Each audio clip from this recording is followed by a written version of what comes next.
కర్నూలు జిల్లా ఎమ్మిగనూరులో సైబర్ మోసం బయటపడింది. ఓ యువకుడి మొబైల్ ను సైబర్ నేరగాళ్లు హ్యాక్ చేసి ఏకంగా 5 లక్షల రూపాయలు కొట్టేశారు. ఎమ్మిగనూరు మండలం కోటెకల్ గ్రామానికి చెందిన Ibrahim Union Bank BC point నిర్వహిస్తున్నాడు. ప్రజల అవసరాలను వారి అకౌంట్ లో ఉన్న డబ్బులను డ్రా చేసి ఇచ్చేవాడు.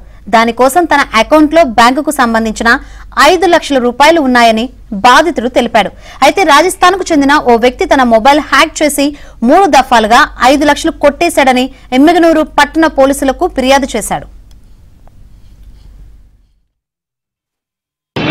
సైబర్ నేరగాళ్ళు నా యొక్క ఫోన్ని హ్యాక్ చేసుకొని నా యొక్క అకౌంట్లో ఉన్న అమౌంట్ని ఒకసారి 3 లక్షలు, ఒకసారి 1,94,000 రూపాయలు, ఇంకొకసారి 6,000 రూపాయలు, ఇట్లా 3 దఫాలుగా నా అకౌంట్ నుంచి 5 లక్షల రూపాయలు వాళ్ళు ఈ రకంగా క్లెయిమ్ చేయడం జరిగింది. కాబట్టి దీని మీద తక్షణమే పోలీసు వారు దీన్ని ఇమ్మీడియట్లీగా నా యొక్క డబ్బుల్ని వచ్చే విధంగా ఏర్పాటు చేయాల్సిందిగా నేను